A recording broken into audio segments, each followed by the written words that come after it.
Tuh kalau lagi musim hujan tuh kadang antenanya belok kanan, belok kiri, tergantung anginnya gitu. Itu kalau lagi antenanya belok tuh TV kurang bagus, malah kadang-kadang sinyalnya hilang. Maka karena TV-nya kurang bagus, saya sebagai kepala keluarga yang satu-satunya laki dewasa di rumah gitu, itu wajib benerin antena supaya anak-anak bisa nonton TV dulu analog begitu. Lalu posisi antenanya ketinggian, terlalu tinggi. Untuk bisa menggapai antena saya butuh tangga.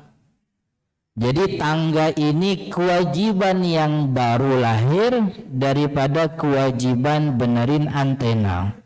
Kalau tidak pakai tangga nggak bisa nyampe antena begitu. Itu prosesnya sama.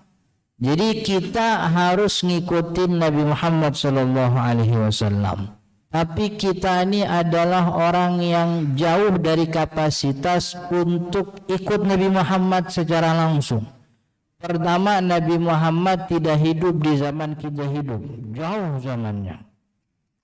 Yang kedua, kemudian kita ini bukan orang yang punya bahasa ibu yang sama dengan Nabi Muhammad SAW.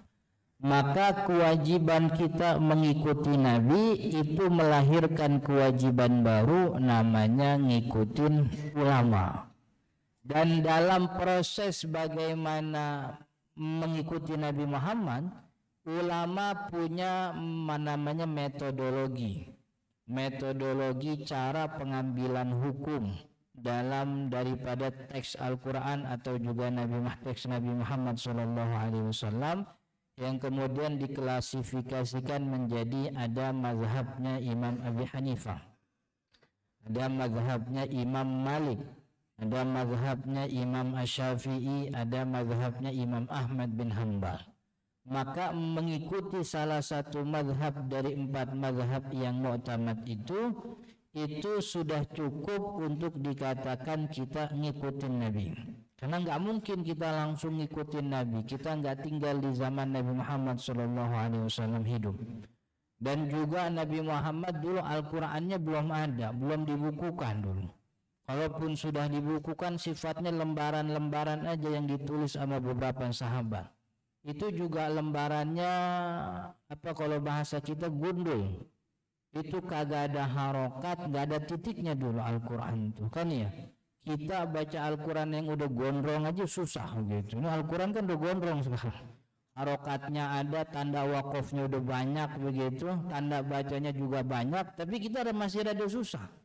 Tapi kalau kita balik kemudian ngikutin apa yang dulu diriwayat dari Nabi Muhammad SAW langsung, yang itu kan nggak ada titik, nggak ada huruf, nggak ada baris.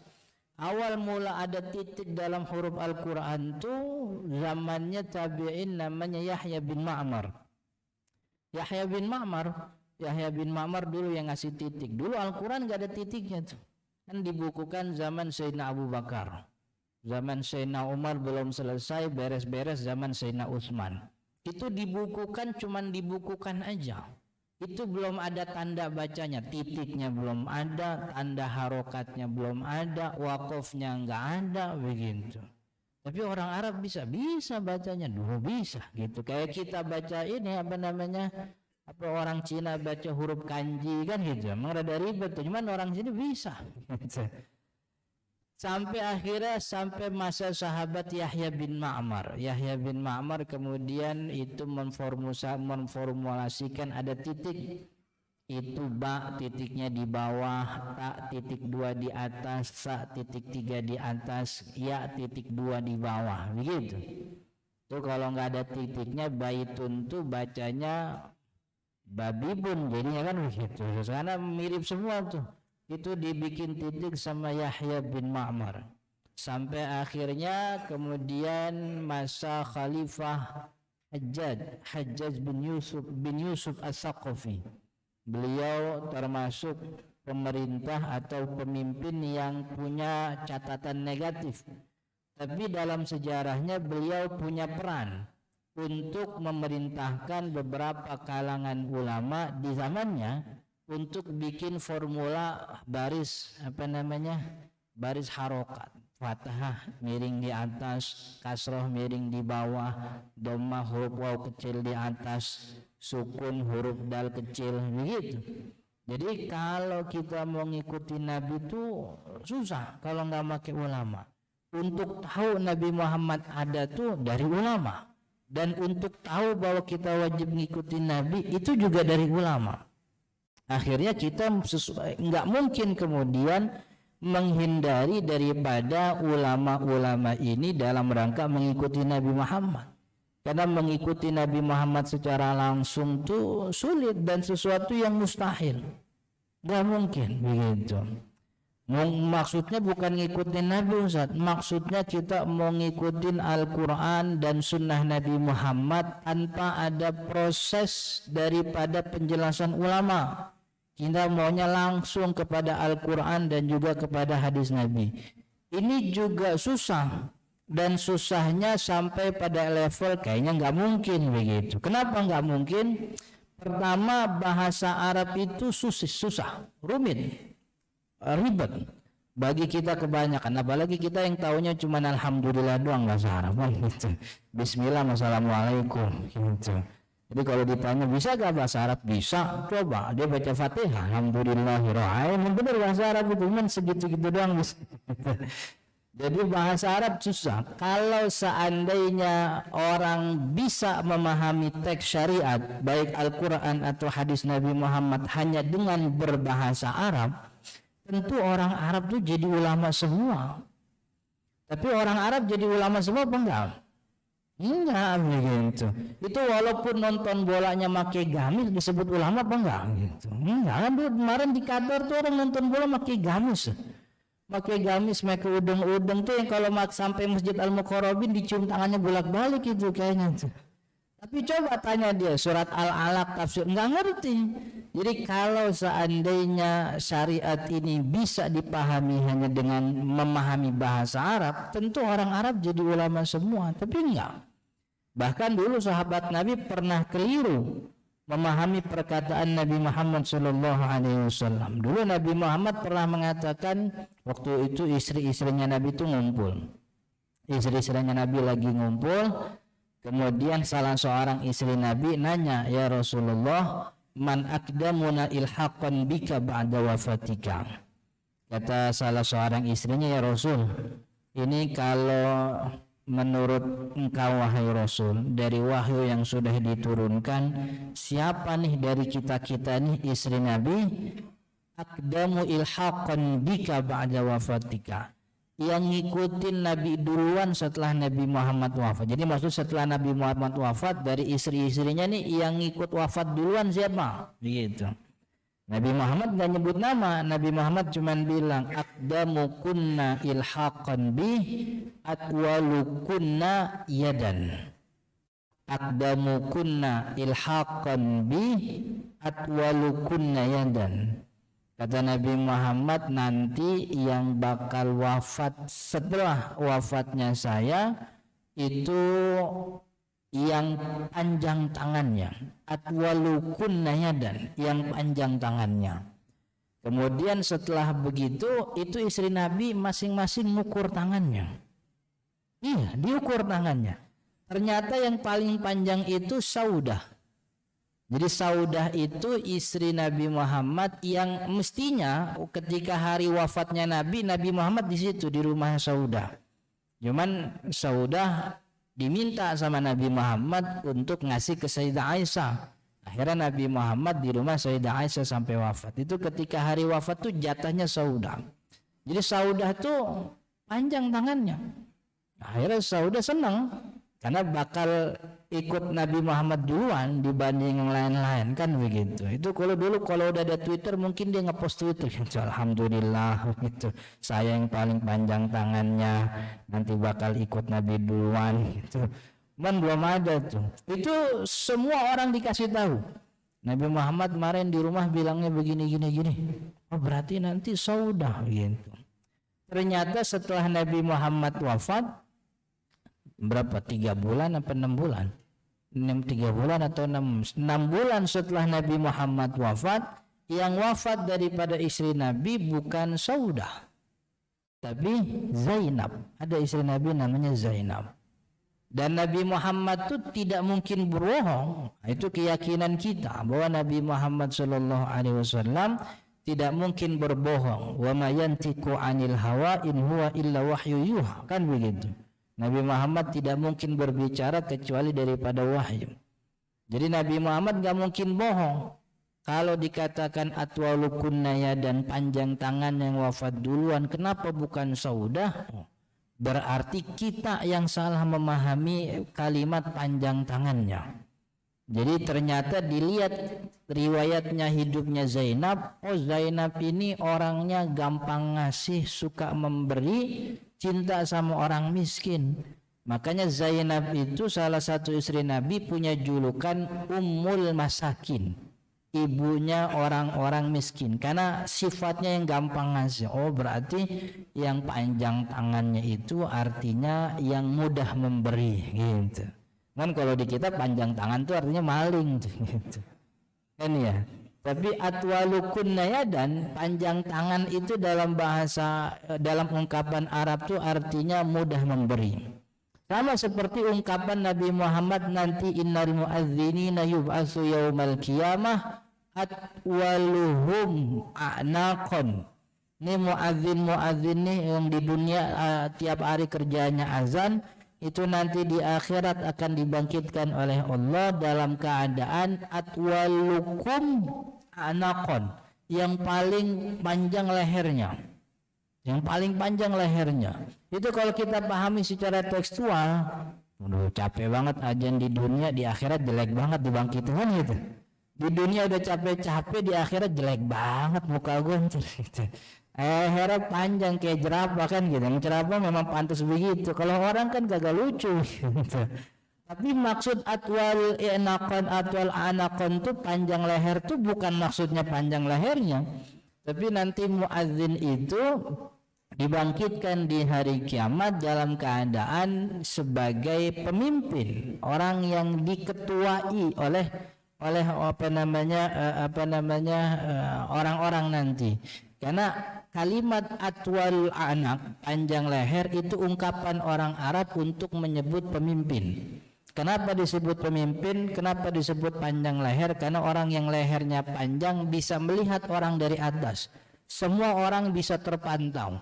Yang memantau orang dari atas secara keseluruhan itu berarti orang yang punya jabatan, orang yang pemimpin itu. Makanya dikatakan nanti kita itu dibangkitkan, dan kan kita ada rugu-rugunya, ada imam-imamnya gitu. Nah, salah satu imam itu ya muadzin itu. Jadi muadzin itu. Jadi bahasa Arab ini rumit. Contoh yang rumit nih, contoh yang dekat nih. Ada contoh dalam hal mengusap kepala. Ini sulitnya kita mengambil hukum langsung daripada Al-Quran dan hadis tanpa lewat ulama. Salah satu sulitnya bahasa Arab itu rumit. Ini masalahnya. Dalam Al-Quran ini surat Al-Ma'idah ayat 6. Kata Allah, ya ayyuhalladzina amanu, wahai orang-orang beriman, idza kumtum ila sholati, kalau kalian datang hendak mengerjakan salat, faghsilu wujuhakum, basuhlah muka kalian, wa aydiyakum ilal marafiq, basuhlah tangan kalian sampai siku, wamsahu biruusikum. Wamsahu itu usap, usaplah biruusikum. Ada kalimat bi di sini. Yang ini kita kalau berandai-andai, bi-nya dihapus nih, walaupun nggak boleh kita andai-andai gitu. Tapi kalau bi-nya dihapus, itu bahasa Arab enteng. Karena bi itu dalam bahasa Arab artinya kalimat reposisi, di, ke, ila dan seterusnya. Di, ke, di depan, di belakang, nah itu bi. Tapi ini ru'us nih kepala. Apa maksud kalimat bi ditaruh di sebelum kalimat kepala? Padahal kalau bi-nya dihapus dan usaplah kepala kalian, beres urusan. Tapi Allah selipin kalimat bi, wamsahu biru'usikum, dan usaplah biru'usikum. Bi itu artinya apa? Dan itu diperdebatkan oleh ulama. Maka ada sebagian ulama yang mengatakan bi itu artinya sebagian, untuk menunjukkan makna sebahagian kepalanya, begitu. Makanya ini yang dipakai oleh mazhab Imam Syafi'i. Jadi pandangan ulama Syafi'i, kalimat bi ini diartikan maknanya litab'id. Jadi bi ini dalam bahasa Arab namanya harfu jar, Indonesianya kalimat reposisi. Harfu jar dalam bahasa Arab tuh maknanya banyak. Ketika kita membicarakan tentang mustahik zakat, innamas shadaqatu lil fuqara'i wal masakini wal amilina biha wal muallafati qulubuhum wa fir riqab. Jadi fakir, miskin, amil langsung nyebut namanya, Allah langsung nyebut namanya, fakir, miskin, amil, muallaf. Tapi ketika ar-riqab Allah nyebutnya wafi, maka ada kalimat fi-nya, wafir riqab. Kenapa enggak langsung wali wali raqibin, bagi orang-orang yang memang diperbudakan. Tapi Allah nyebutnya wafi, ada kalimat fi-nya. Berarti jatahnya orang budak sama jatahnya miskin berbeda, karena ada kalimat fi-nya.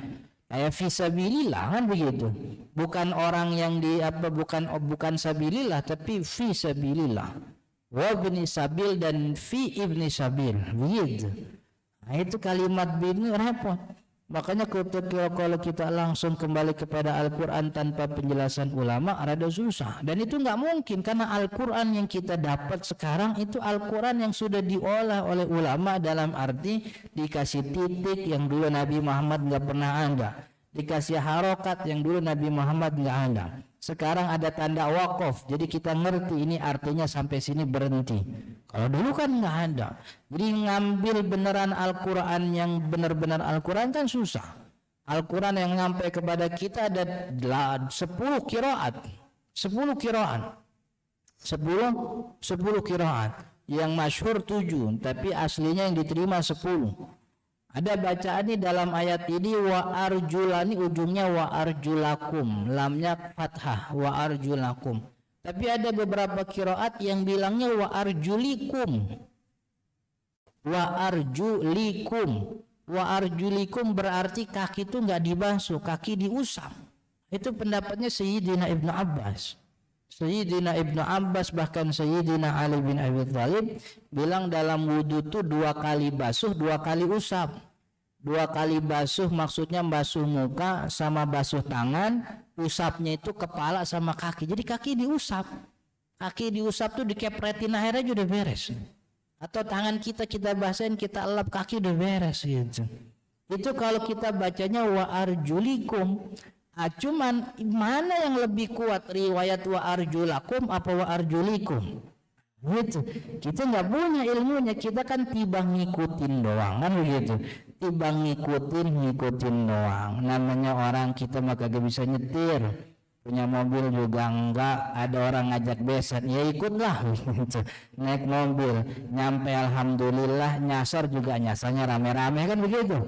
Kita mah nggak punya ilmu, tinggal ngikutin. Emang kewajiban orang awam tuh ngikutin, bukan ijtihad. Ijtihad tuh kewajibannya ulama. Jadi kalau kita belum level sampai ulama bahasa Arab taunya dari Google Translate, ya nggak nyampe itu ulama. So-soan, wah nih imam ini salah nih, dia nggak ngerti ada hadis ini, wah gitu. Bukan dianya, bukan imamnya nggak tahu, tapi kita yang nggak ngerti bagaimana metode cara pengambilan hukum daripada ulama. Ini bahasa, salah satu rumitnya bahasa Arab. Jadi ada satu huruf namanya harfu jar, itu bisa mengubah makna dalam teks syariat, baik dalam hadis Nabi atau dalam Al-Quran. Makanya saya punya dosen tuh, beliau punya disertasi judulnya harfur jar fil Al-Quran. Harfur jar fil Quran. Huruf-huruf jar yang Allah sebutkan dalam Al-Quran dan implikasinya terhadap hukum syariat. Dari disertasi itu dia dapat gelar doktor. Makanya kita sering manggil doktor harfur jar gitu. Soalnya disertasinya soal harfur jar tuh ngurusin bi, ila, min, fi dan seterusnya itu. Emang sulit ini. Jadi kata sebagian ulama bi itu artinya litab'in begitu. Didukung juga banyak riwayat bahwa Nabi Muhammad SAW itu tidak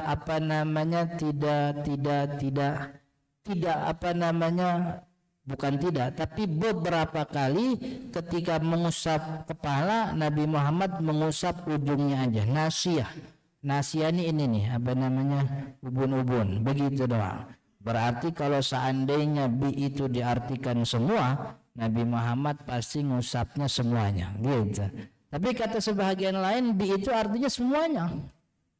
Sebagaimana kalimat Al-Quran dalam masalah tayammum, wamsahu biwujuhikum, kan gitu. Dan usaplah muka kalian. Jadi ini memang membuktikan bahasa Arab ini cukup rumit. Termasuk ketika kita bahas tayamum nih, yang kecil-kecil tayamum. Tayamum itu kalimat Al-Quran fatayammamu sa'idan tayyiba. Sa'idan tayyiba. Sa'idan itu artinya apa? Sa'idan itu artinya apa tuh kira-kira? Kalau dalam teksnya Imam Syafi'i, sa'idan itu at-turabu tahir 'alal ardi. Debu tanah yang suci yang menempel di atas tanah, namanya sa'id, begitu. Ulama yang lain mengartikan sa'idan itu mayas'adu minal ardi, segala sesuatu yang awalnya ada di permukaan tanah kemudian dia terbang nempel kemana-mana, itu juga artinya sa'id. Maka kalau versi yang kedua, orang boleh bertayamum di tembok, orang boleh tayamum di baju temennya, orang boleh bertayamum di dinding. Tapi kalau katanya ulama Syafi'i enggak, sa'id itu artinya tanah, debu tanah artinya, tapi debu tanah yang ada di atas tanah, begitu. Jadi kudu nyari tanah, begitu, nggak bisa di tembok karena tembok bukan tanah, gitu. Makanya kita dulu punya guru di rumahnya tuh punya toples isinya tanah, begitu. Saya nanya, ini aji-ajian dari mana nyimpen tanah di toples, gitu. Ini bukan ajian, ini buat tayamum, kan. Jadi gitu. Tayamum pakai, iya, soalnya Syafi'i itu bilang tayamum kudu pakai tanah. Jadi memang harus tanah, nggak bisa pakai tembok. Karena tanah di sini nggak ada, kemungkinan tanahnya kita bikin. Gimana? Kita ambil tanah dari mana? Kita taruh di toples. Ntar waktunya nggak ada air, kita tayamum, kita gelar itu. Kita gelar pakai karpet plastik, gelar kemudian tayamum. Begitu, secukup buat kita anjam. Begitu. Jadi karena memang kalimat sa'id itu, istri yang ditalak oleh suaminya, kata Allah, wal mutallaqatu yatarabbasna bi anfusihinna salasata quru. Orang perempuan yang ditalak oleh suaminya masa iddahnya 3 kali masa quru. Quru itu artinya apa tuh? Artinya masa suci apa masa haid? Masa suci ya iya, orang Arab pakai kalimat qur'ah untuk makna masa suci, tapi makna haid juga iya. Orang Arab pakai kalimat qur'ah dengan makna haid. Nah, jadi kan ribet ini. Jadi banyak kalimat yang punya makna mustarak. Ini kalau kita nggak ngikutin ulama, kita akhirnya bimbang, begitu. Ditanya, Pak Haji, kira-kira kalau istri yang ditalak sama suaminya masa iddahnya 3 kali suci 3 kali haid ya? Ya terserah deh, ente mau 3 kali suci boleh, 3 kali hangat nggak boleh, begitu. Dan jadi hukum terus. Jadi ada istirakul makna. Hariman alaikum ummahatukum wa banatukum. Diharamkan bagi kalian ibu-ibu kalian yang melahirkan kalian, wa banatukum, dan anak perempuan kalian. Ini anak perempuan maksudnya anak perempuan yang kita lahirkan dari pernikahan yang resmi, yang sah secara syariat, atau anak perempuan yang lahir hasil perzinahan. Itu mahram juga apa enggak? Karena kalimatnya sama-sama banat, kan begitu. Itu yang jadi perdebatan. Makanya memang susah kita kalau kembali kepada Al-Quran Sunnah langsung tanpa daripada penjelasan ulama. Justru fungsinya ulama di situ. Fungsinya ulama tuh ngasih kita kejelasan tentang apa yang tidak jelas dari apa yang kita pahami dari Al-Quran. Dan kita alhamdulillah ini kita di negara yang mazhab fikih itu tidak apa istilahnya masuk secara baik. Ada Syafi'i, beberapa belakangan ada Hambali gitu. Tapi setidaknya mengikuti mazhab itu lebih baik daripada, dan bukan lebih baik, itu jalan yang benar daripada kita langsung mengambil hukum kepada Al-Quran. Karena apa yang difatwakan oleh ulama mazhab. Jadi ulama mazhab itu kan bertahun-tahun tingkatannya. Setelah Imam Syafi'i kan begaul sama murid-muridnya. Ini muridnya begaul lagi sama muridnya. Jadi setiap fatwanya Imam Asy-Syafi'i itu diverifikasi oleh ulama setelahnya. Nanti ulama sezaman itu diverifikasi lagi fatwanya oleh ulama setelahnya. Begitu seterusnya sampai kita sekarang. Jadi apa yang kita amalkan dari pendapat mazhab ini adalah pendapat agama yang sudah diverifikasi oleh ratusan bahkan jutaan ulama sebelum kita. Orang Syafi'i salat subuhnya kunut. Jadi kunut ini adalah pandangan agama yang sudah diverifikasi oleh ulama di setiap tingkatannya. Begitu. Maka tidak ada yang salah kemudian mengikuti mazhab fikih. Justru itu jalan yang benar, karena kita tidak mungkin bisa memahami Al-Quran dan Sunnah kecuali lewat jalur mazhab ini begitu. Maksud saya ribet kalau ngikutin mazhab. Nah, kalau ribet ngikutin mazhab, yang penting ikutin apa kata gurunya kan begitu. Karena mazhabnya orang awam itu gurunya. Makanya guru punya tanggung jawab untuk memberikan pandangan yang sah dan kalau bahasa sekarang yang verified. Pendapat yang benar-benar muncul dari mazhab, bukan dia bikin-bikin begitu. Jadi sulit bahasa Arab ini. Kemudian yang kedua, kalau mau langsung kepada Al-Quran dan Sunnah butuh banyak perbendaharaan ayat dan hadis. Jadi hadis ketika ulama menghukumi satu masalah itu nggak cuma satu doang, itu banyak. Contoh nih, kita harus butuh banyak perbendaharaan hadis. Pernah dengar sholat tahiyatul masjid, tahu kan ya? Sholat tahiyatul masjid. Sholat tahiyatul masjid itu hukumnya apa? Hukumnya sunnah, apa wajib, apa mubah, apa makruh? Hukumnya sunnah. Kok jadi ragu jawabnya nih? Sholat tahiyatul masjid hukumnya sunnah. Sunnah itu dikerjakan berpahala, ditinggalkan tidak apa-apa, begitu. Pernah gak dengar hadis Nabi Muhammad tentang tahiyatul masjid? Kata Nabi Muhammad, idza dakhala ahadukumul masjid fala yajlis. Kalau kalian masuk masjid jangan duduk, kata Nabi Muhammad. Terus ngapain Ustaz kalau nggak boleh duduk? Nabi Muhammad ngasih opsi. Apa opsi yang diberikan Nabi Muhammad setelah melarang orang duduk ketika masuk masjid? Falyarka rakaataini. Salat dulu 2 rakaat. Begitu.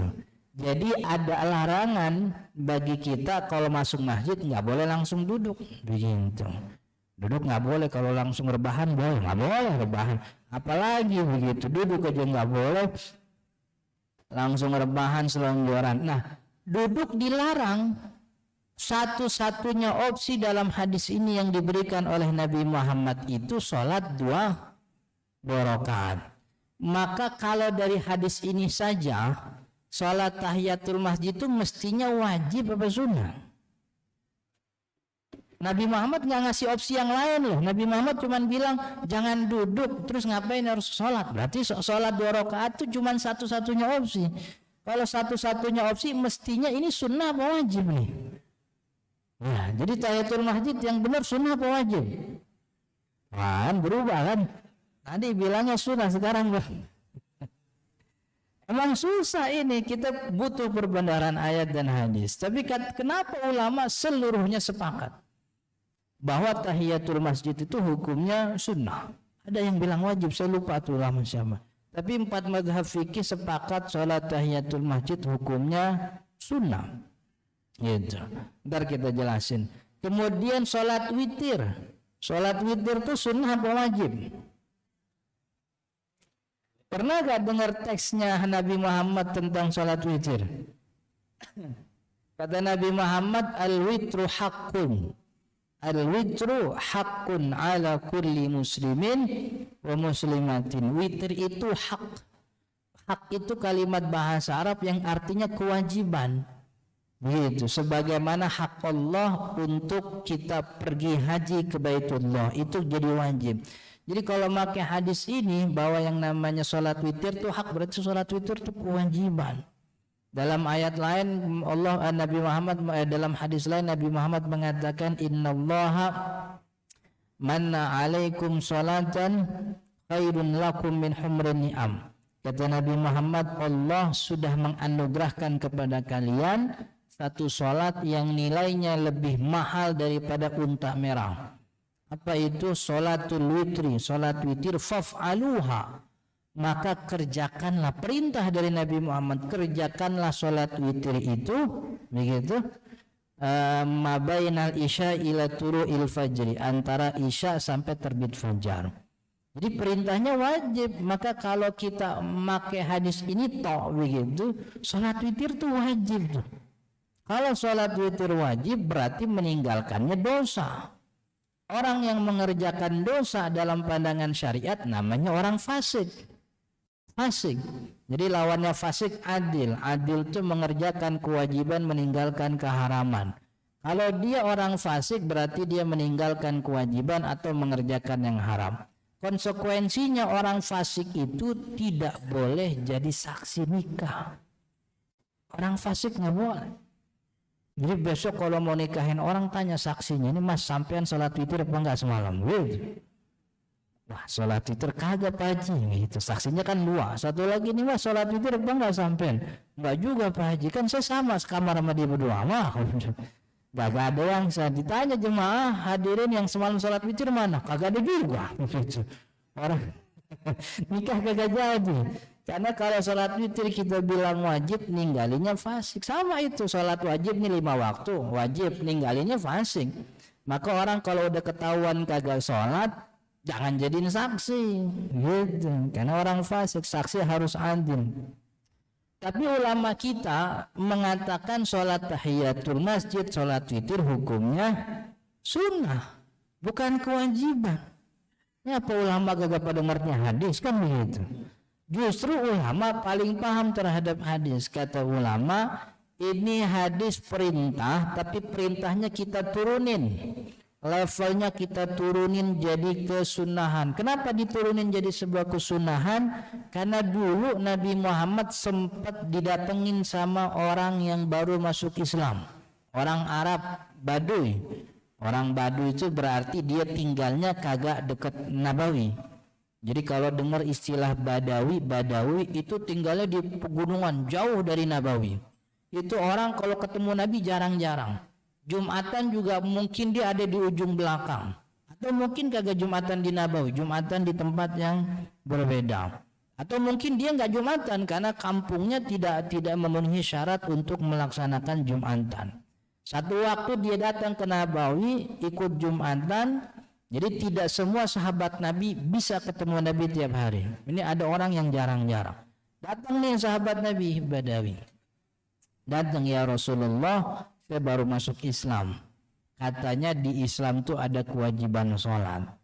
Kalau boleh saya minta penjelasan. Kewajiban sholat orang muslim tuh sehari berapa kali? Kemudian Nabi Muhammad menjelaskan sholat wajib bagi orang muslim tuh sehari semalam 5 kali. Itu yang kita kenal zuhur, asar, maghrib, isya, subuh 5 kali. Kemudian orang ini nanya lagi, afa alayya ghairuha, gitu. Ada gak ya Rasul yang lain selain 5 ini yang wajib, begitu? Ada gak selain 5 ini yang wajib?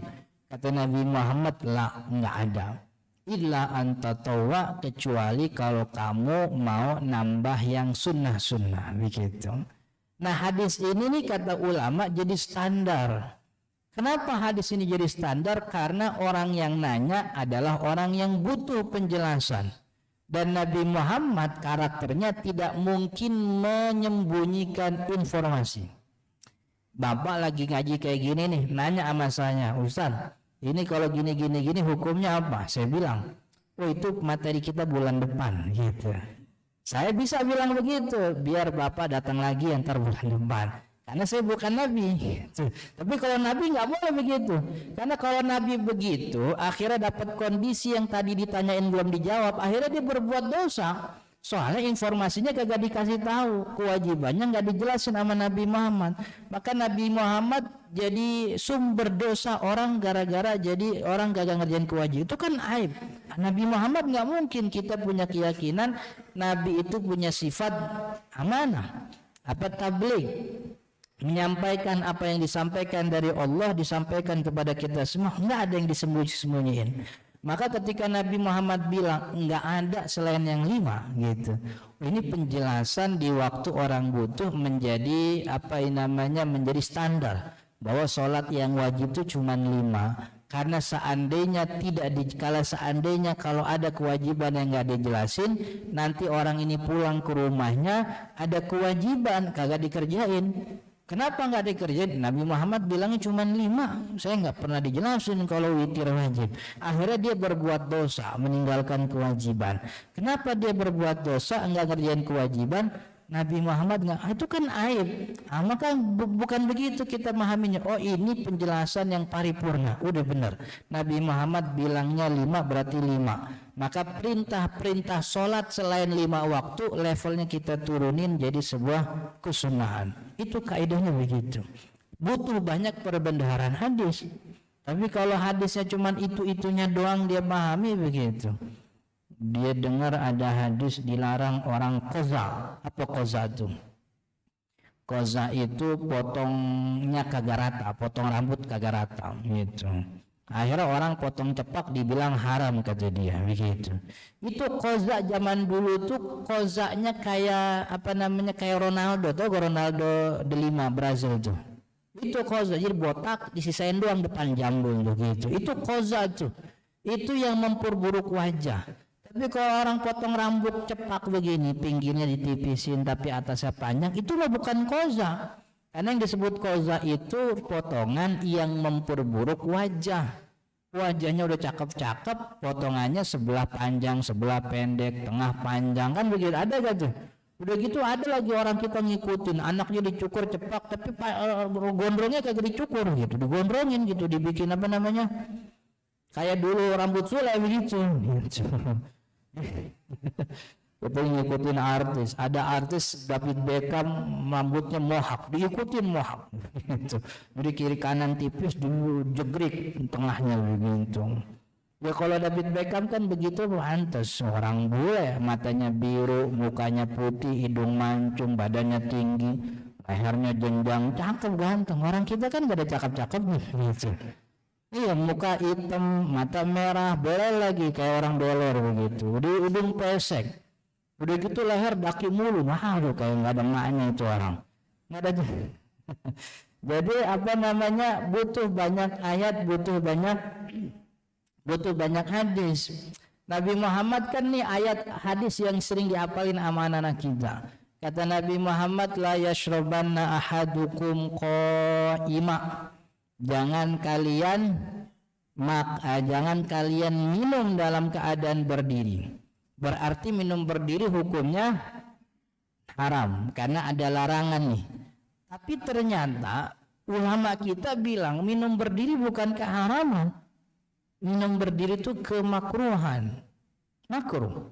Bukan haram. Berarti ya itu tidak disukai walaupun tidak menghasilkan dosa, tapi nggak menghasilkan dosa. Kenapa ulama bisa bilang begitu? Ternyata ada hadis lain yang dikatakan oleh dalam riwayat Imam Al-Muslim atau Imam Al-Bukhari, saya lupa, bahwa salah seorang sahabat mengatakan saqaitu ma'a zamzam li Rasulillah fasyaribahu qa'ima. Dulu saya pernah nuangin air zam-zam buat Nabi Muhammad, lalu Nabi Muhammad minum dalam keadaan berdiri. Kalau minum berdiri kita hukumi sebagai keharaman maksiat, itu berarti Nabi Muhammad melakukan maksiat. Boleh gak bilang begitu? Gak boleh. Masa Nabi Muhammad maksiat? Nabi Muhammad itu sifatnya ismah, terjaga dari dosa. Berarti yang dikerjakan oleh Nabi Muhammad gak mungkin keharaman gitu. Tapi kata ulama, Nabi Muhammad mungkin melakukan yang makruh untuk nunjukin kepada umatnya bahwa ini perkara yang boleh, yang mubah. Cuman kalaupun mubah jangan sering-sering. Nabi Muhammad minum juga cuman sekali-kalinya doang itu berdiri. Enggak rutin kayak kita tiap hari begitu. Apalagi kondangan nih. Kadang kayak saya kesel juga kalau kondangan tuh ya. Gedungnya mewah, dekorasinya juga cakep, bagus. Tapi enggak ada bangkunya gitu. Kan kita bingung gitu. Ustaz, yang dilarang mah minum, makan mah boleh kali. Yang enggak makan sama aja. Minum aja kagak boleh, makan apalagi begitu. Makan lebih berat daripada sekedar minum. Ini minumnya berdiri makan, bagaimana ini? Ada bangku cuma 5 biji. Itu juga ditulis VIP. Wow. Bagaimana? Saya mikir, saya VIP apa bukan apa ya gitu. Kalau masuk takut diusir sama security kan gitu. Kadang kita begitu tuh. Gedung bisa kita sewa mahal, nyawa bangku kagak mampu. Heran saya tuh. Padahal bangku berapa sih kita kan ya. Jadi butuh perbenaran hadis, makanya susah ini. Kita kalau mau langsung kepada Al-Quran dan hadis susah. Dan juga hadis yang sampai kepada kita ini sahih, ini tidak sahih, itu kan bukan yang Nabi bikin. Yang mengklasifikasi ini hadis sahih, ini hadisnya hasan, ini hadisnya dhaif. Itu kan ulama yang bikin klasifikasi itu setelah zaman tabi'in. Kan ya? Setelah zaman tabi'in Imam At-Tabarani, kemudian Imam At-Tirmidzi, Imam Al-Bukhari bikin tuh klasifikasi biar apa? Biar kagak ada orang yang asal ngomong ini hadis Nabi. Jadi riwayatnya diperiksa, ini dari mana ente bilang begini? Oh dari guru saya Fulan bin Fulan. Disamperin tuh sama Imam Al-Bukhari. Jadi Imam Al-Bukhari dikatakan bahwa 60% itu hidupnya perjalanan nyari perawi hadis itu. Datang ke sini ditanyain. Itu kita nggak bisa begitu. Kalau kita make langsung kepada hadis tapi hadisnya disahihkan oleh Imam Al-Bukhari, itu sejatinya kita nggak ngikutin Nabi, tapi kita ngikutin Imam Al-Bukhari, kan begitu. Jadi emang nggak bisa kita langsung kembali ke Al-Quran dan Sunnah. Kemudian kita butuh ilmu pendukung, nasikh mansuh, am khos, dan mutlak muqayyad. Mutlak muqayyad. Salah satu contohnya orang yang yang melanggar sumpahnya. Surat Al-Maidah 89, faman lam yajid fasiyamu salasati ayyam. Siapa orang yang batalin sumpah, dia harus bebasin budak atau ngasih makan miskin, atau kalau dia nggak temu miskinnya atau dia nggak punya duitnya, puasa 3 hari. Nah 3 hari puasa dia sebagai ganti kafarat puasa, kafarat sumpah ini kata ulama puasanya berturut-turut. Dari mana kalimat berturut-turut padahal Al-Qur'annya nggak ada. Ini kalimatnya am. Kalimatnya am, khosnya itu ada dalam masalah zihar. Orang yang membatalkan sumpahnya zihar itu puasanya berturut-turut kafarat. Oh berarti ini puasa berturut-turut juga. Itu kalau kita nggak paham juga sama. Perempuan yang lagi hamil, kalau dia ditalak oleh suaminya, kan kata Allah, wa ulatil ahmali ajaluhunna ayyadhna hamlahun. Perempuan yang sedang hamil kemudian ditalak, maka iddahnya sampai selesai kehamilannya, maksudnya sampai kelahiran. Itu iddahnya perempuan yang lagi hamil. Jadi selesai masa iddahnya sampai melahirkan. Dalam Al-Quran lagi mengatakan walladzina yutawaffawna minkum wa yadharuna azwaja yatarabbasuna arba'ata ashhurin wa ashra. Yatarabbasna arba'ata ashhurin wa ashra. Orang yang ditinggal suaminya wafat, maka masa iddahnya 4 bulan 10 hari. 4 bulan 10 hari. Yang jadi pertanyaan, bagaimana kalau ada orang hamil ditinggal mati suaminya? Iddahnya ngikutin iddah orang hamil apa iddahnya ngikutin orang meninggal 4 bulan 10 hari? Nah itu kan kita nggak tahu nih mana yang am mana yang khos, yang am mana yang khos mana kita nggak tahu. Akhirnya kita bilang aja udahlah suka-suka dia aja dah gitu. Dia mau bilang hamil udah sampai lahir aja, atau dia mau 4 bulan 10 hari juga nggak bisa kan begitu. Kata ulama ini yang umum, ini yang meninggal nih. Ini iddah orang meninggal ini umum, sedangkan orang yang hamil ini khusus. Maka kalau ada orang hamil ditinggal lakinya meninggal dunia, maka iddahnya sampai melahirkan. Walaupun jarak meninggalnya cuma 2 hari, cuma 3 hari. Jadi 3 hari sebelum ngelahirin meninggal, udah ini 3 hari doang masuk iddahnya, begitu. Jadi butuh ilmu pendukung yang banyak. Termasuk juga kan kata Nabi Muhammad, la sholata, tidak ada sholat liman lam yaqra bi fatihatil kitab, siapa yang kagak baca Fatihah. Nah cuman tidak ada sholatnya artinya kita bingung nih. Tidak ada sholatnya maksudnya sholatnya kagak sah, apa sholatnya sah cuman kagak sempurna pahalanya, kan begitu kan ya. Ini butuh ayat yang butuh hadis yang lain. Gimana ya Nabi Muhammad ngelihat orang-orang yang lain? Oh, satu riwayat Nabi Muhammad bilang ada orang yang mau sholat, ada orang yang sholatnya salah, kemudian dibenerin sama Nabi Muhammad. Ketika dibenerin Nabi Muhammad bilang, kata Nabi Muhammad, faqra bi ummil Quran, bacalah bacalah surat Al-Fatihah. Oh, berarti surat Al-Fatihah ini rukun. Oh, berarti la sholat ini artinya tidak sah sholatnya orang yang tidak baca surat Al-Fatihah. Begitu. Jadi emang rumit ini. Jadi susah. Kemudian cara istinbat dari satu hadis, kemudian bagaimana kita mengambil hukum. Ini contoh yang paling ekstrim, artinya yang sempat terjadi dan agak berseberangan jauh. Bagi kebanyakan kita, puasa Syawal itu hukumnya sunnah, gitu. Tapi ternyata mazhab Imam Malik bilang puasa Syawal itu hukumnya makruh. Jadi kalau makruh itu hukumnya bukan dapat pahala, ya malah enggak jadi apa, bagusnya enggak usah puasa begitu. Kenapa kok Imam Malik bilangnya makruh padahal puasa Syawal hadisnya ada kan ya? Man shoma Ramadhana, siapa puasa Ramadan kemudian diikuti 6 hari Syawal seperti puasa setahun penuh begitu. Kata Imam Malik, saya ini orang Madinah asli, lahir di Madinah, gede di Madinah. Imam Malik wafatnya juga di Madinah. Saya ini seumur hidup di Madinah nggak pernah ngelihat ada orang Madinah puasa Syawal habis Ramadan, kagak ada. Padahal Madinah ini kota tempat Nabi Muhammad membangun tradisi syariat. Kalau dulu di Mekah membangun tradisi tauhid, tauhidnya udah mantep, hijrah ke Madinah, Madinah mulai bangun syariat. Ada syariat azan, puasa Ramadan, itu kan di Madinah semua. Berarti apa yang menjadi tradisi syariat dulu zaman sahabat pasti turun-temurun diikutin sama keturunannya. Sampai saya sekarang, kata Imam Malik, nggak pernah ngelihat ada orang Madinah puasa Syawal. Gitu. Nah, sedangkan hadisnya ada, cuman hadisnya ini direwayatinya cuman 5 orang sahabat Nabi, 5 orang yang meriwayatkan. Setelah itu tingkatan tabiin cuman 1-2 orang. Artinya hadisnya hadis ahad. Hadis yang perawinya setiap tingkatan kagak nyampe 10 orang. Itu namanya hadis ahad. Kira-kira ngikutin hadis, ini hadis ahad yang diriwayatkan cuman 2-3 orang, apa ngikutin tradisi yang diriwayatkan satu kampung, satu negeri? Kira-kira yang paling banyak satu negeri apa 2-3 orang tuh? Satu negeri. Makanya pantas Imam Malik bilangnya puasa Syawal makruh gitu. Kan iya. Tapi kata Imam Syafi'i enggak, orang satu kampung enggak jadi dalil, yang kita jadiin dalil hadisnya kan gitu.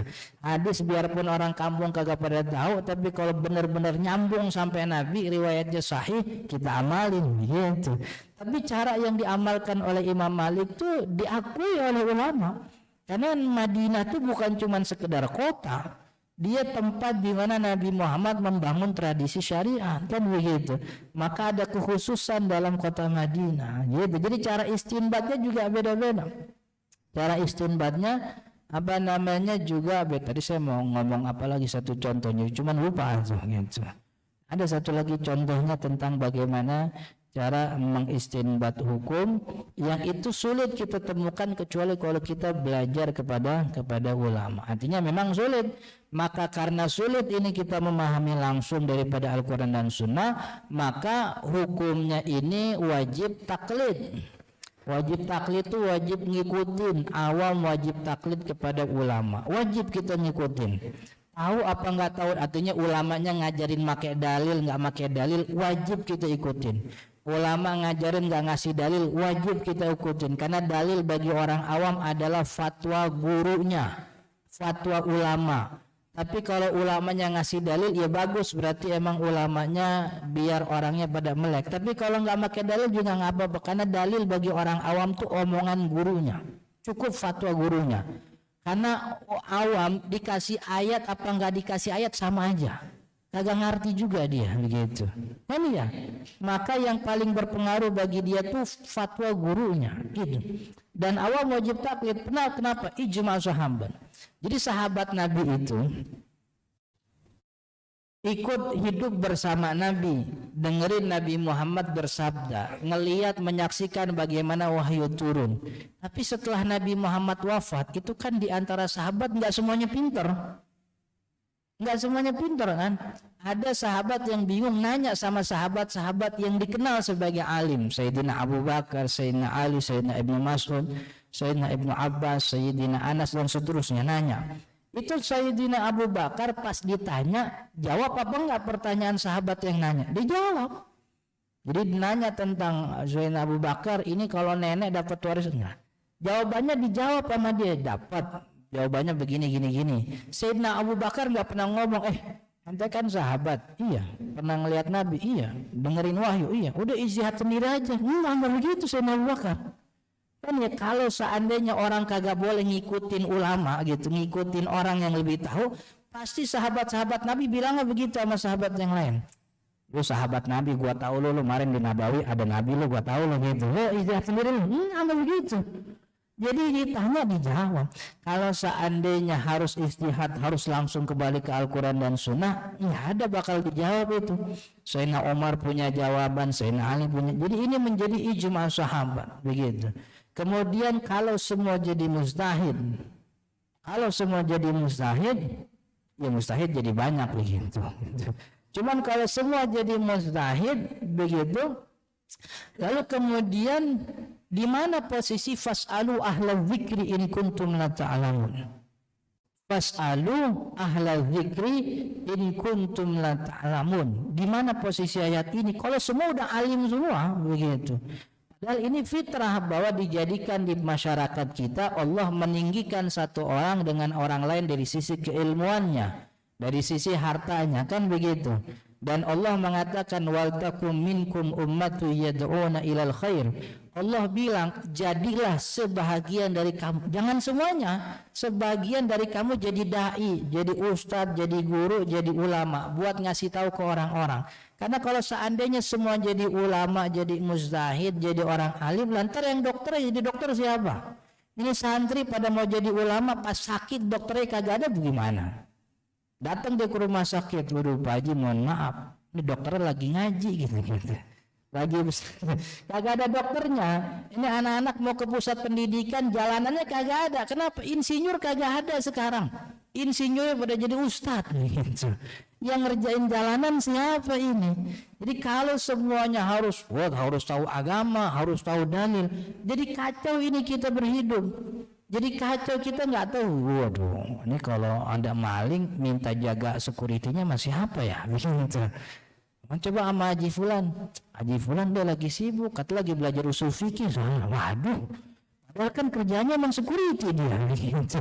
Ini jadi belajar usul fikih bagaimana ini jagain maling siapa ini?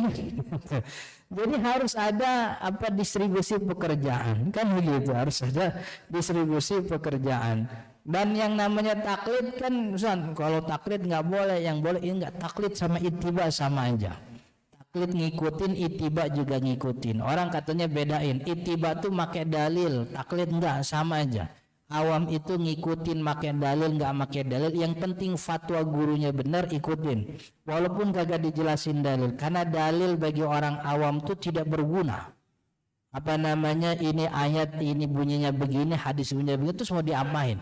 Itu kayak ngasih bahan bangunan sama tukang tahu bulat gitu, dia bingung ya gitu. Nih tukang tahu bulat kerjaannya goreng tahu, tiba-tiba disuruh bangun kelas, unit kelas, dikasih semennya banyak, semen ada, batanya ada, pasirnya ada, splitnya ada. Kira-kira orang kalau nggak punya ilmu bangunan jadi bermanfaat apa enggak tuh bahan bangunan? Agak bermanfaat. Iya, sama kayak kita dikasih bahan gorengan gitu, kita mau apain gitu, kita nyalain kompor aja susah, Orang laki nyalain kompor kan bingung dia, cetek bakal kagak nyalanya, cetek kagak nyalanya, nyalain di kompor. Orang perempuan tinggal sekali cetek nyala, coba tuh ilmunya bagaimana tuh kan ya. Jadi ini kalau bukan ahlinya dikasih dalil sebanyak-banyaknya juga nggak bermanfaat. Makanya bagi awam itu ngikutin lah. Dampaknya kalau semua harus ngikutin apa larinya langsung Al-Quran hadis, udah enggak, ulama kita nggak usah ngikut. Nih ada ayat, nih ada hadis. Dampaknya pertama kita bisa jatuh pada bohong atas Al-Quran.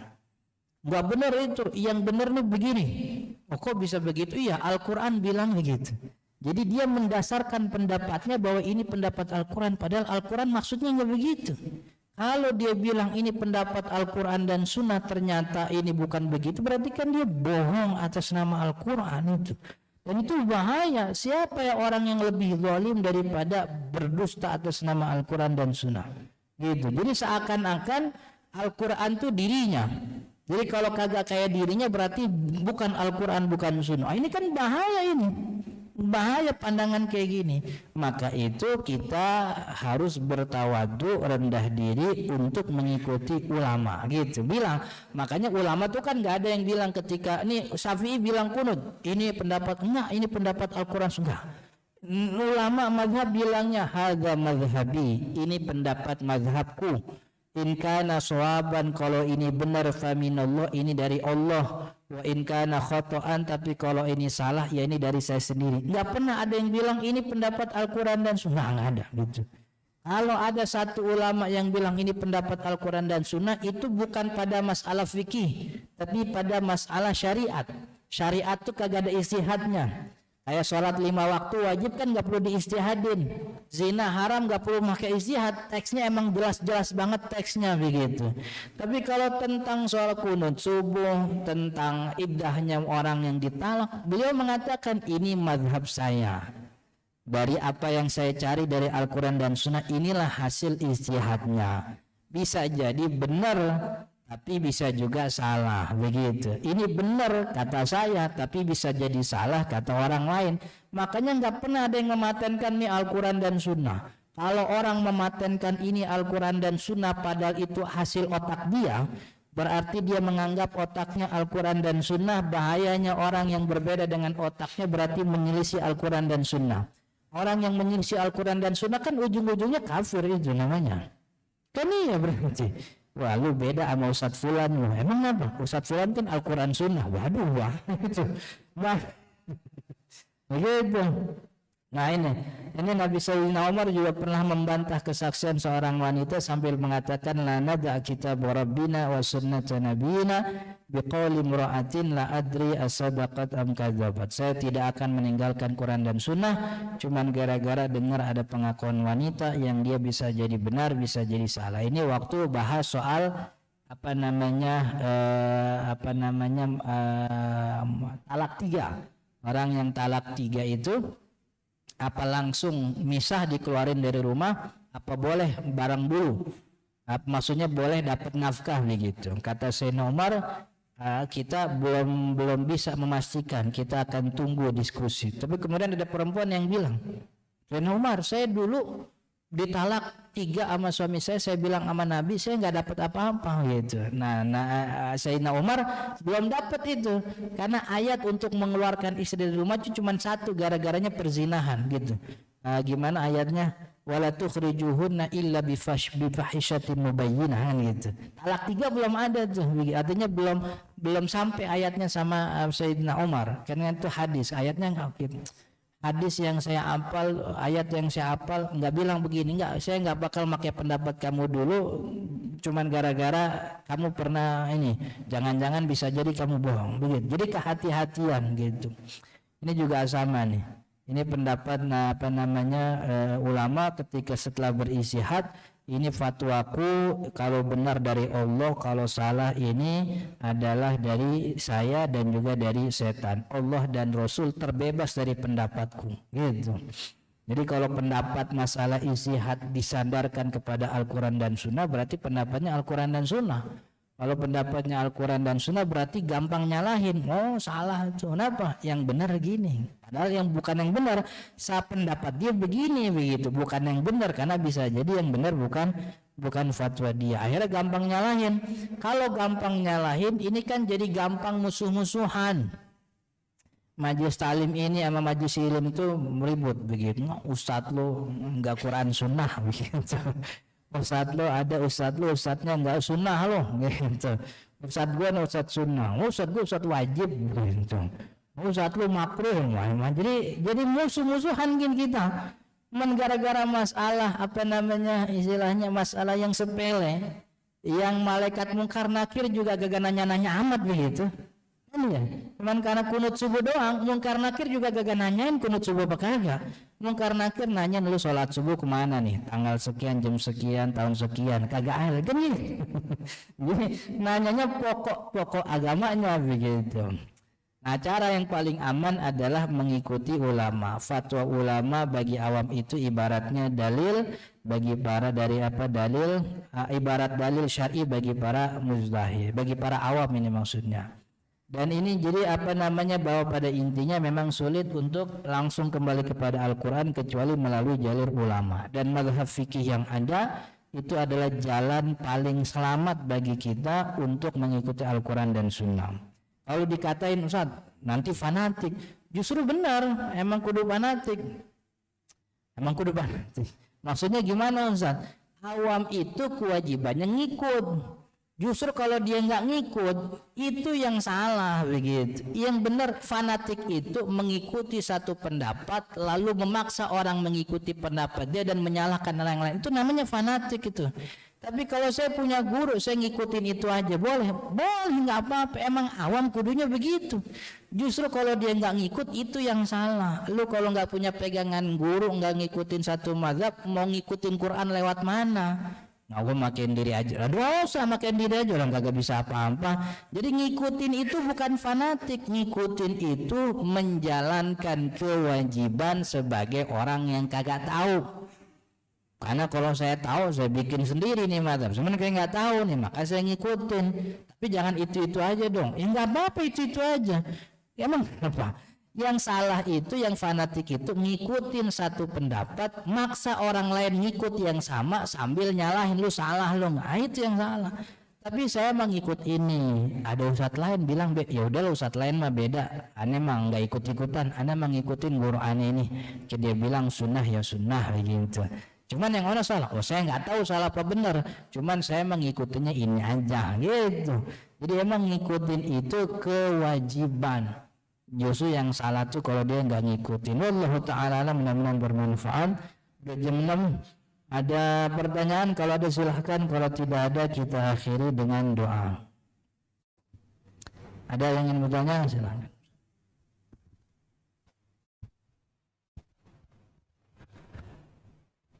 Baik, terima kasih Ustaz. Terima kasih Ustaz atas pencerahannya. Mungkin ada pertanyaan? Ibu-ibu apa-apa?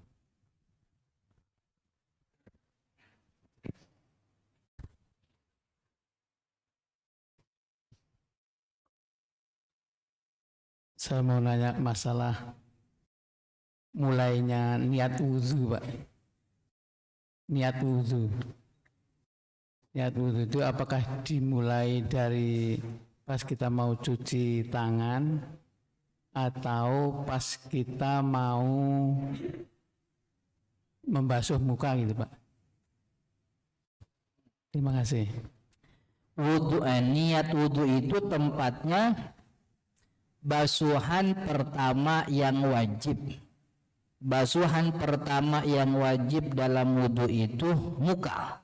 Jadi niat itu tempatnya di awal basuhan muka.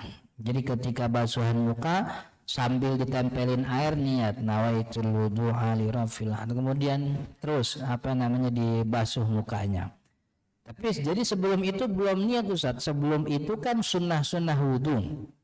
Sunnah-sunnah wudu niatnya bukan wudu, niatnya ya sunnah wudu. Jadi dalam arti ketika kita basuh tangan nih sebelum basuh muka, niatnya dalam hati saya niat sunnah wudu. Agar dapat pahala sunnah wudu, itu basuhan tangan niatnya saya niat sunnah wudu. Setelah basuhan tangan kemudian dia kumur-kumur, dia bersihin hidung sampai pada muka, baru dia niat yang wajib itu. Nawaitul wudu'a lirafil haditsil asghar. Karena basuhan wajib itu ada pada muka. Jadi niat itu ada pada basuhan wajib yang pertama.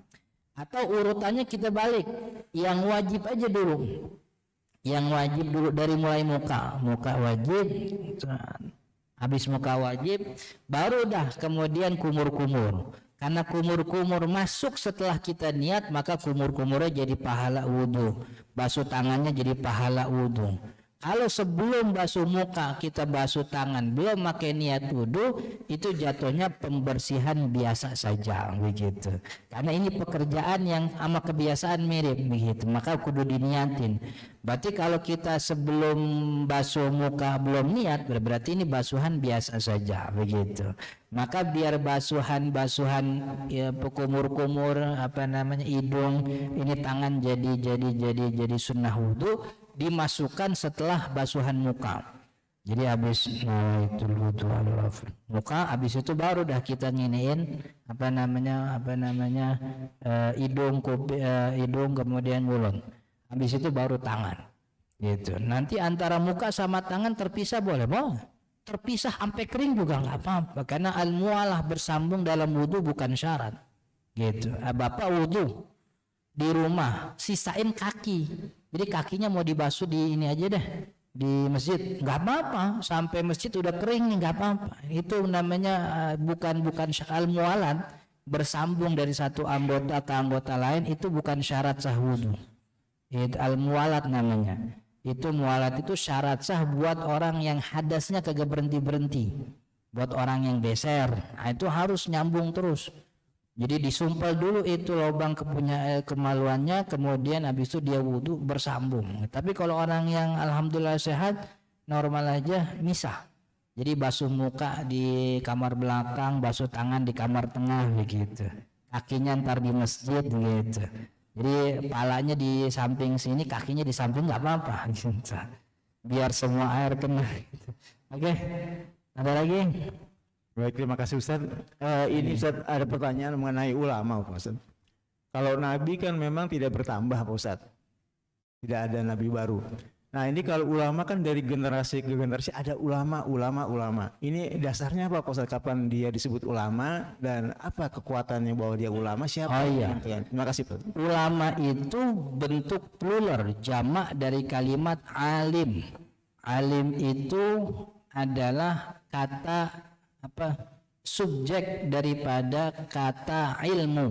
Ilmu itu dalam bahasa Arab itu artinya al-idrakut tam ala syai'i fi aqlihi. Al-idrakut tam, pengetahuan, pencakupan yang sempurna atas sesuatu di otaknya gitu. Jadi otaknya tuh punya informasi yang paripurna terhadap masalah A, itu namanya alim.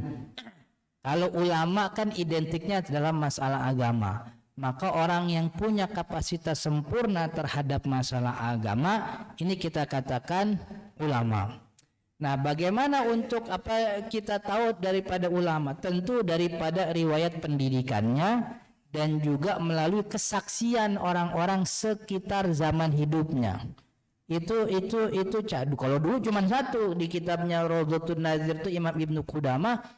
Orang itu mendapat kesaksian dari orang-orang sezamannya, orang alim yang kita lihat rajin sholatnya, kemudian agamanya baik, kemudian dia bilang ngaji sama Ustadz Fulana, berarti dapat kesaksian bahwa ini orang alim.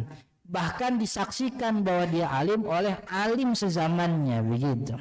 Oleh orang alim sezamannya. Itu udah cukup menjadi bukti ini ulama nih. Beliau disebut sama Ustadz Fulan, beliau disebut sama ini sebagai sebagai alim, bisa kita ikutin gitu. Atau bisa jadi dari riwayat pendidikannya dulu dari madrasah, kemudian pesantren, dari pesantren itu sudah cukup menjadi ulama. Tapi kalau kita nggak tahu ini ustadz siapa, anaknya siapa, temannya siapa, belajar di mana begitu, kayak di YouTube yang nama akunnya tuh apa namanya, bukan nama orang, namanya tuh Kejayaan Islam apa gitu namanya. Nyajiin materi-materi yang benar, materinya Islam. Cuman ini nggak bisa dipercaya ini. Ini dari mana ini si fulan? Kita nggak kenal ini. Itu kayak kita sholat make apa namanya, make tuntunan yang kita dapat dari broadcast WhatsApp itu. Itu broadcast WhatsApp, anaknya siapa, emaknya siapa, belajarnya di mana, gurunya siapa, temannya siapa, kita nggak kenal. Hanya sama yang ngirim kemarin. Yang ngirim siapa? Ustadz yang ngirim Pak Haji. Tanya, Pak Haji ente dari mana ini dapat ini? Tahu, gue juga dapat dari kemarin dari orang. Terus itu kagak ada ujungnya. Jadi ulama itu adalah orang yang punya pengetahuan paripurna terhadap masalah sesuatu. Dan itu bisa kita tahu dari riwayat pendidikan atau dapat kesaksian dari ulama sezamannya atau orang-orang soleh yang hidup di zamannya. Begitu. Oke, ada lagi? Terima kasih atas penjelasan. Haji. Ini yang terakhir ya. Ini yang terakhir, ini jam 6.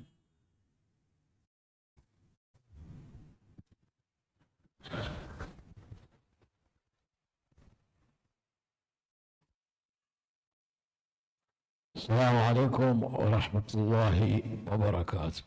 Assalamualaikum warahmatullahi wabarakatuh. عن أمير المؤمنين عمر بن الخطاب رضي الله عنه قال صادق الأمين أبا القاسم محمد بن عبد الله رسول الله ما منكم من أحد يتوضأ فيبلغ أو يسمع الوضوء ثم يقول أشهد أن لا إله إلا الله وحده لا شريك له وأشهد أن محمدا عبده ورسوله دخل الجنة من أبواب 8 pintu Pak, pilih aja pintu yang mana yang mau dari 8. Ini yang pertama Pak. Ya. Hadisnya betul apa enggak? Ya. Yang pertama. Yang kedua, idza lamastum nisa battal al-wudu. Betul. Baik. Ini lamastum nisa Pak. Bahasa Arabnya luas sekali. Apa artinya lamastum nisa kalau Ya. yang lebih? Terima kasih. Pertama, hadis yang pertama itu soal orang yang berwudu memperbagus wudunya, kemudian setelah memperbagus wudunya dia berdoa kepada Allah. Doanya asyhadu an la ilaha illallah wahdahu la syarikalah wa asyhadu anna sayyidana Muhammadan abduhu wa rasuluh. Allahumma ja'alni minat tawwabin wa ja'alni minal mutatahhirin. Orang yang terbiasa berdoa setelah, dan tentu syaratnya asbaghul wudu. Asbagh, memperbagus tuh kakinya bukan cuma ditendang-tendang doang ke keran gitu. Itu kagak bagus tuh gitu. Tapi diangkat pakai tangan, kalau kaki kanan angkat pakai tangan kiri di sela-sela tuh gitu. Cuman kalau cuman sepipi-pipi doang, itu enggak bagus gitu. Walaupun doanya pasih Allahumma syahadu Allah, tapi wudunya kagak benar, ya kagak syarat, itu kurang syarat gitu. Jadi wudunya diperbagus, kemudian dia doa. Ini kebiasaan ini membuat orang dijaminkan oleh Nabi Muhammad untuk bisa masuk surga. Hadisnya benar itu. Ulama sepakat soal itu. Kemudian yang kedua soal lamastumun nisa, menyentuh perempuan. Menyentuh perempuan dalam pandangan Imam Asy-Syafi'i, kalimat lamastum dalam Al-Quran itu menyentuh dalam arti menyentuh yang sebenar-benarnya menyentuh. Artinya baik yang disentuh atau yang tersentuh, dua-duanya sama-sama batal wudunya. Imam Asy-Syafi'i tidak mengartikan menyentuhnya dengan syahwat, enggak, karena tidak ada indikasi secara bahasa lamastum menyentuh dengan syahwat, enggak ada. Kalau menyentuh dengan syahwat atau ditambah daripada itu berhubungan badan, Al-Quran ngomongnya bukan lamasa yulamisu. Lamasa yulamisu itu kalimat Al-Quran untuk menyentuh. Sedangkan menyentuh dengan syahwat atau lebihnya berhubungan badan, Al-Quran menyebutnya dengan kalimat massa yamas. Sebagaimana perkataan Sayyidah Maryam ketika dia tahu bahwa dirinya hamil, kaifa yakunu li waladun walam yamsasni bashar. Bagaimana mungkin saya bisa punya anak walam yamsasni, tak sekalipun saya disentuh. Gitu. Maka makna secara kita kalau terjemahin artinya sama-sama disentuh, tapi disentuh dalam kalimat Sayyidah Maryam ini memakai kalimat massa. Oh berarti massa ini maksudnya menyentuh dengan syahwat, artinya berhubungan badan. Sedangkan lamasa yulamisu itu bersentuhan tanpa ada tambahan apapun. Maka dalam mazhab Syafi'i bersentuhan tanpa ada tambahan syahwat apapun, tambahannya nyentuh aja asalkan benar kulit ketemu kulit dan dia bukan mahram, wudunya batal begitu. Tapi kalau mazhab yang lain menyentuh itu dikatakan dengan syahwat. Kalau mazhab Imam Ahmad bin Hanbal, mazhab Imam ya. Kalau muhrim mahram maksudnya nggak batal. Jadi yang batal Syafi'i itu pertama laki perempuan, benar laki perempuan. Yang kedua tanpa penghalang, tidak ada yang menghalangi, kain baju nggak ada yang halangin. Yang ketiga ia bersentuhan pada bagian kulit, artinya yang ada dagingnya, kuku, gigi, rambut kagak batal. Jadi kalau kita lagi jalan ke masjid ketampar rambut orang perempuan yang naik motor Mio begitu, nah itu kita nggak batal karena yang nyentuh kita bukan kulitnya tapi rambutnya, rambut, gigi, kuku nggak batal. Kemudian yang ketiga, yang keempat sama-sama dewasa. Dewasa itu maksudnya udah balik gitu. Kalau kita udah punya wudu, datang murid kita dianterin sama emaknya sama ibunya, anaknya perempuan salim sama kita nggak batal wudunya. Tapi kalau yang salim ibunya, nah itu bukan cuma batal tuh, itu kerekam jadi viral satu RT. Kemudian yang kelima mahram, artinya bukan mahram. Kalau mahram nggak batal. Jadi kalau kita pelukannya sama mahram, salamannya sama mahram, adik kita, ibu kita, anak kita perempuan nggak batal. Istri mahram apa bukan? Bukan, istri bukan mahram. Kalau istri mahram kita gak boleh kawin kan gitu. Istri bukan mahram, jadi bersentuhan dengan istri membatalkan wudu kita. Wallahu ta'ala alam. Saya mohon maaf jika ada kata yang kurang berkenan. Subhanakallahumma wa bihamdika asyhadu an la ilaha illa anta astaghfiruka wa atubu ilaik. Hadanallahu wa iyyakum ajma'in. Assalamualaikum. Baik, demikian pada pagi ini. Terima kasih atas tausiahnya Ustaz Ahmad. Untuk mendapatkan barokah dari semua kita membaca sekali lagi kafaratul majlis bersama-sama. Subhanakallahumma wa bihamdika sampai jumpa di pengajian salam untuk segala keluarga dan kerabat. Wassalamualaikum